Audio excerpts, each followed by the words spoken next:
On a late summer night in Arizona, just after midnight, officers responded to repeated calls outside a popular bar district.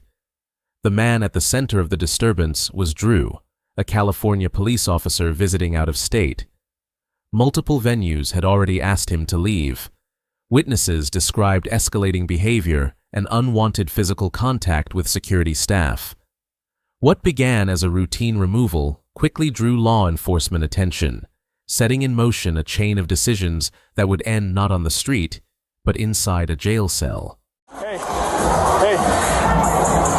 I'm on your side, bro. We understand what you do, but you need to. I'm a law enforcement. Okay, you need to understand. Hey, you want to have a full conversation? Come here. What did he do? Huh? What did he do? He's trying to fight everybody that walks by. Right. After you guys told us to kick us out, we kicked him out. He ain't even fucking following no social distance. So we literally kicked him out, and then he's literally after you guys, they just stood up. He's like, you guys want to fucking call him out? You gotta leave, bro. Alright. Dude, it's fucking Arizona. What the fucking... What am I getting on what fucking... What am I... They're taking you out? What am I... I'm just trying to keep you out of jail, No. You want to be a California cop and be a dick, and you want to chest bump us? You can go ahead and do that. And guess where you're going to end up? In my... What am I doing wrong? You're too intoxicated. You're trying to pick fights with people. Every club has asked you to leave On what club? Every club you've gone to. On what? What am I doing? They've removed you twice from 2 different clubs. Do you not understand that? What am I 602? I don't know what that is. That's a California code. I don't know what that is. 602 resident? I don't know what that is. What am I trespassing on? On what Whiskey Road kicks fucking you out. regimen? You're not even hearing me. I'm trying to keep you from going to jail. I'm understanding. What am I on? You're not understanding anything, my man. I'm trying to. But you're not. What are they What fucking... is the hard part about just going home so you don't get into trouble? No, I'm trying to understand. What are they kicking me out for? You're too intoxicated. In the state of Arizona. What? Listen to me for 1 second. Get it through your head right here, okay? This is the moment many viewers misunderstand. Nothing changes because of what he says, or who he claims to be. Everything changes because of what he does. Once physical contact occurs after a lawful order to leave, status disappears, speech becomes conduct, and discretion collapses. From this point forward, arrest is no longer optional, it's procedural. Hey, when he was at the front, they said that he was knocking your hand away, trying to get in and stuff. Yeah, he kept getting like, and I was like, hey, just take a step back without a mask. Was he hitting your hand away? Yeah, he kept doing that. I was like, how many times did you say he was knocking your hand away off you? 10, 15. You saw it 10, 15 times? I was just like this. I was completely just being... Yeah, right here, bro, the whole time. He got like really this close to me, and I was like, hey, it's a little personal space, bro, and he just kept pushing, and I was like, alright, hold on. You want to be a victim? Sure, fuck it. Cool. Put your hands behind your back. You're too intoxicated to understand what I'm even telling you. I'm gonna go home. I'm gonna go home. Oh, now you're gonna go home? You just said you didn't want to go home. Now you want to go home? Are you serious? Now you want to go home. Let's sit him down. Dude, I have a law enforcement ID. You, sir, are a disrespect to our profession this evening. If you say it one more time, I'm going to hold you in custody and make you tell the judge in the morning that you have a law enforcement ID. You're a disgrace right now. So you need to shut your damn mouth before I call your supervisor, and we go from there, and you don't lose your job in California while you're visiting Arizona. I don't understand. So you close your mouth and let us do our job now, because you can't make adult decisions. What's your job? My job is to take you to jail now, because you can't be an adult. Have a seat. I have your... Have a seat. Okay. Have a seat. I told you what I said earlier. They got assault. Multiple witnesses watched about 15 times him swatting the hand of the security guards away in line trying to grab us. We've already asked them to go home tonight. Cool. So if you got a victim and you got someone that articulates it, he's already been kicked out of Whiskey Road. Come on, bro. Service. Are you serious? Sometimes you got it. I have a fucking ID. And we got the protocol. There's a protocol for this. Can I grab your name real quick? I should know it off the top of my head. It's been a minute. We was just standing here waiting for our table, and he was just like, just looking at me, and I was like, "Is there like a problem?" Yeah. And he was like, "What is that?" There's gonna be a problem. I was like, be a problem. and then that's when he turned around and started talking to him and pushing him. And then, Do you mind if I just get your guys' name real quick? You don't have to do it. It just is going to help. He's claiming to be a police officer in California, so obviously it's going to be a bigger deal. I'd rather not. You don't want to? Yeah, I'm good. I would rather not if I don't have to. I mean, yeah, I'm good. I'm not gonna make you. I'll just identify. All right. Let me just get your first name. How's that? Justice. What is it? Justice. What's your first name? Daniel. What's your first name? Isaiah. Shit. What's your ID, boss? Nah, we're gonna try to. Let's grab his wallet from him. So intoxicated, nothing's sinking in. Bro, No, you put yourself in this position. No. Yeah, bro. See, this is the other part that's a disgrace to our profession that you're not catching. If you were a true cop and you cared about the blue, you would not put me in this position right now. You would have freaking gone home when I asked you to. Okay? That's the position you put me in. Yeah, I do think you should have gone home. Even your friends. Where is your bachelor party? it's in fucking Phoenix. You're by yourself, bro. They left you. You understand that? They left you. Not on shift. Hypothetically, when you go back to work next week, who do you report to as your immediate supervisor? No. I will tell you that honestly. Do you have a lieutenant information? No, I don't. Okay. So you would like for me to blind call your agency tomorrow and tell them that I arrested you, and then ask to speak to the police chief? Who would you like me to notify?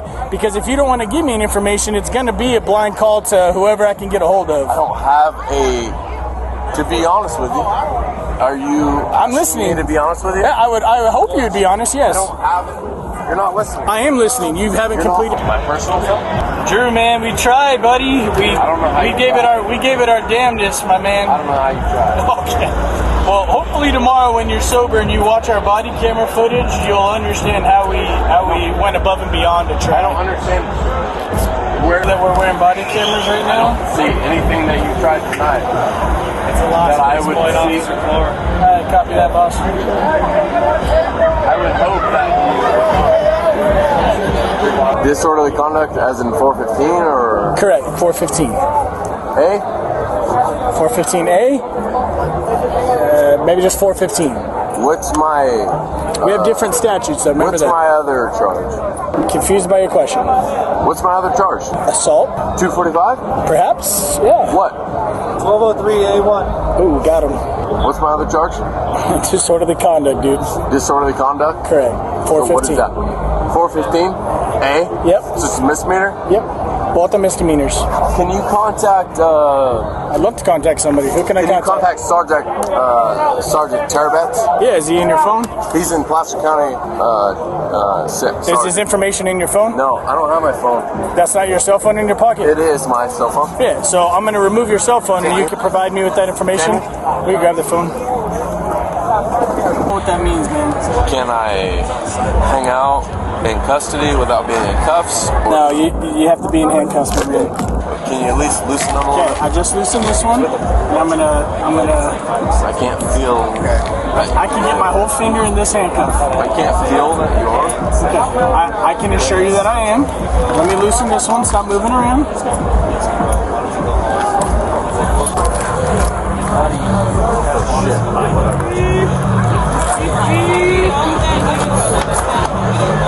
Is that going on record?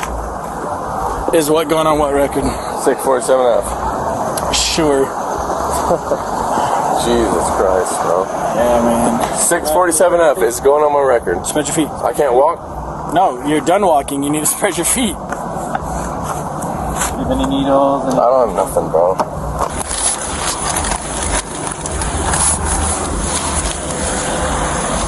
People are blowing up your phone, man. Yeah, I understand that. I feel that. So I'm asking you what I need to.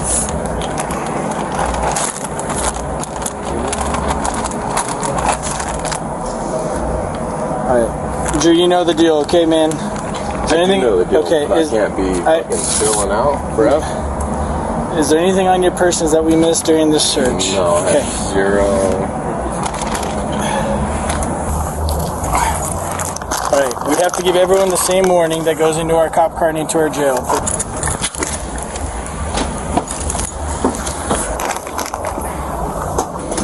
Put your head.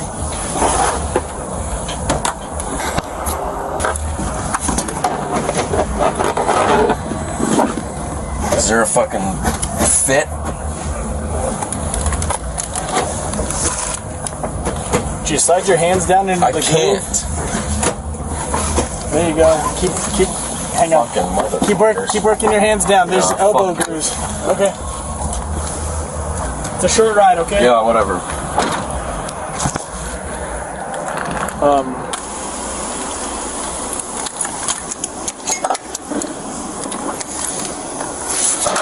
Alright, come on, man. Where am I going? Get the jail.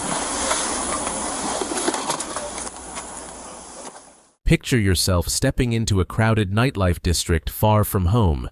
New city, new rules, loud music, bright lights, and the assumption that nothing serious can happen tonight. You've done this before. You know how these nights usually end. You believe you understand the system well enough to stay ahead of it. You're asked to leave. Not once, but more than once. You don't see it as an order, just a suggestion. You think explanation will fix it. You think credentials will smooth it over. You think patience will run out before consequences do. But something subtle shifts. People are watching now, not judging, observing. Every refusal tightens the situation. Every step back inside feels smaller than the last. The room doesn't feel unsafe. It feels inevitable. Minutes later, the night you assumed was harmless no longer belongs to you. Hands that were empty are restrained. Freedom turns procedural. The sidewalk gives way to custody. And before the night is over, a door closes that does not open from the inside. This story isn't about attitude. It isn't about arguing. It's about the exact moment a belief quietly collapses, and the system responds without emotion. At the center of this case is a single legal question that determines everything that follows. When does being asked to leave a private business stop being a request and become a lawful basis for arrest?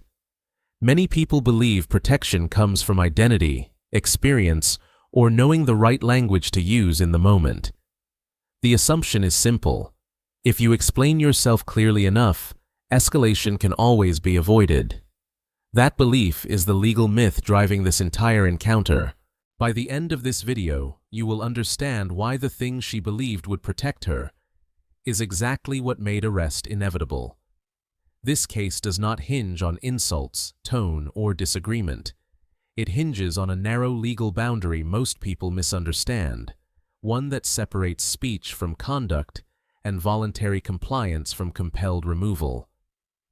The situation unfolds late at night in Arizona, within a busy bar district where private venues control access to their property.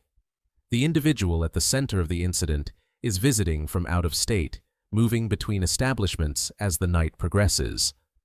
Multiple venues independently reach the same conclusion.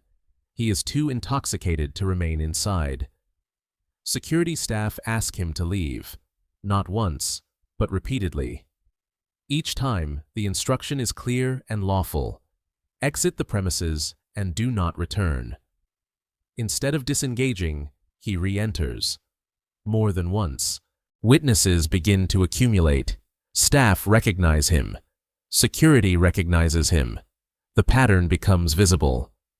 At this point, authority does not appear because of attitude or language. It appears because private property rights have been asserted and ignored. Officers arrive already informed. This is not a single misunderstanding, but a repeated refusal to comply. As the interaction continues, the focus narrows. It is no longer about customer service or conflict resolution. It becomes about documenting conduct that crosses a legal threshold. Statements are taken, prior removals are confirmed, physical contact is alleged. The encounter is now moving toward a decision point, whether anyone involved realizes it yet or not. Everything changes here. Up to this point, the situation exists in a gray zone. Warnings, removals, and opportunities to disengage. The legal status remains flexible because compliance is still possible. That flexibility disappears the moment conduct replaces disagreement. The pivot is not verbal. It is physical. Multiple witnesses describe repeated, intentional contact with security staff after lawful orders to leave. Hands are swatted away. Personal space is violated. The action itself is minor in force, but decisive in law. The moment physical contact occurs in this context, the legal dynamic shifts. What was once a voluntary exit becomes enforced removal. What was once discretion becomes obligation. Officers no longer have the option to treat the encounter as a misunderstanding because the threshold for probable cause has been met. This is where annoyance becomes disorder. This is where refusal becomes resistance. This is where identity stops insulating behavior. From this point forward, the outcome is no longer negotiated. The system is no longer persuading, it is processing. The question is no longer whether consequences will follow, but which ones. This is the spine of the entire case. Miss this moment, and everything that follows looks confusing. Understand it, and nothing after is surprising. The legal misunderstanding driving this case is simple, but costly. The myth is that disagreement, explanation, or professional status can delay consequences indefinitely. That belief collapses once conduct crosses a statutory threshold. The controlling legal principle here is not attitude or intent. It is probable cause, evaluated under an objectively reasonable standard. Under Arizona law, a private business has the right to exclude anyone for lawful reasons, including intoxication or disruptive behavior. Once a person is clearly told to leave and refuses, the legal framework begins to shift. At that point, continued presence is no longer neutral. It becomes unlawful remaining. This is where speech and conduct separate. Arguing, questioning, or expressing frustration remains speech. Re-entering after removal, ignoring clear directives, and initiating physical contact is conduct. This is where X becomes Y. The statute does not require injury. It does not require malice. It requires observable actions that a reasonable officer can articulate as disorderly or assaultive. Swatting a security guard's hand away repeatedly satisfies that threshold. The force is minimal. The legal effect is not. Once officers confirm multiple removals, multiple witnesses, and physical contact, probable cause exists. From that moment, arrest is not punitive, it is procedural. This is where discretion narrows. Officers are no longer weighing options based on cooperation. They are documenting facts that already meet statutory elements. The decision point has passed, even if the subject continues to argue. This is where explanation becomes irrelevant. Knowing the law does not override the law. Claiming professional familiarity does not negate observable conduct, and identity does not modify statutory thresholds. This is where X becomes Y again. What many viewers miss is that the arrest is not triggered by disrespect or persistence. It is triggered by a completed legal checklist: lawful order, refusal, physical interference, corroboration. Once that checklist is complete, officers are obligated to act. From the outside, it can look sudden. From a legal standpoint, it is methodical. Understanding this distinction is the key to understanding why the outcome here was no longer avoidable, long before the handcuffs appear. Two common defenses surface immediately in cases like this, and both collapse under the same legal test. The first is freedom of speech. Speech is protected. Conduct is not. Questioning authority, expressing frustration, or even being offensive does not justify arrest on its own. But once actions interfere with lawful operations or involve physical contact, the analysis ends. The law does not weigh tone, it measures behavior. Here, the arrest follows conduct, not expression. The second is status defense. Professional identity carries no exemption once statutory thresholds are met.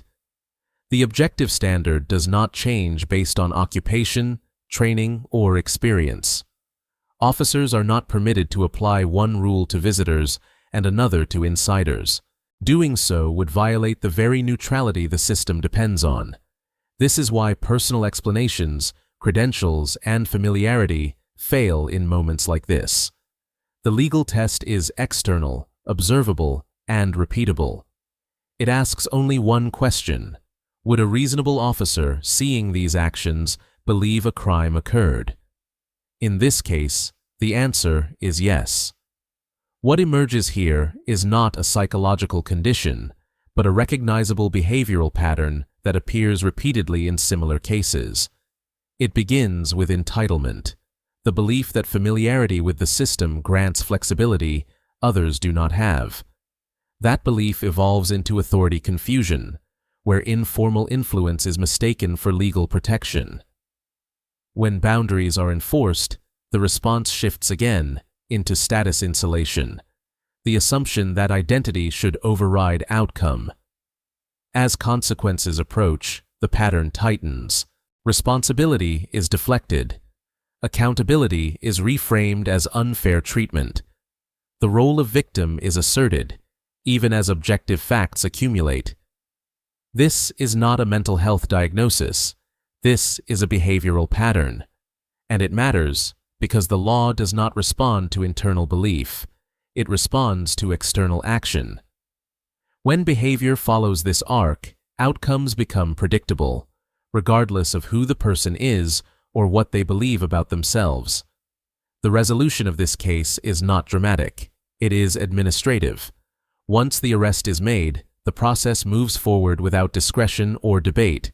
Charges are entered. Booking follows. Custody replaces conversation. The environment changes from public negotiation to institutional control, where time, behavior, and compliance determine what happens next. The charges are specific and limited. Disorderly conduct, assault based on repeated physical interference. Both are misdemeanors, but neither is symbolic. Each carries formal consequences: citation, court appearance, fines, and documented jail exposure. In addition, there are collateral obligations, mandatory reporting, supervisory notification, and professional review triggered by the arrest itself. This is where the system restores order, not through punishment, but through consistency, not through emotion, but through procedure. The law does not escalate to make a point. It escalates because thresholds have been crossed and recorded. Once that occurs, the outcome is no longer negotiable. The process exists to remove discretion from moments where personal bias could otherwise intervene. This is why identity no longer matters here. This is why explanations no longer slow the outcome.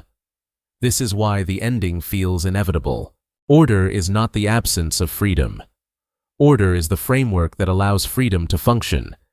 In this case, that framework is reasserted quietly, methodically, and without exception. The night ends not with resolution, but with restoration, of boundaries, of process, and of the principle that the law applies to everyone, everywhere, the same way.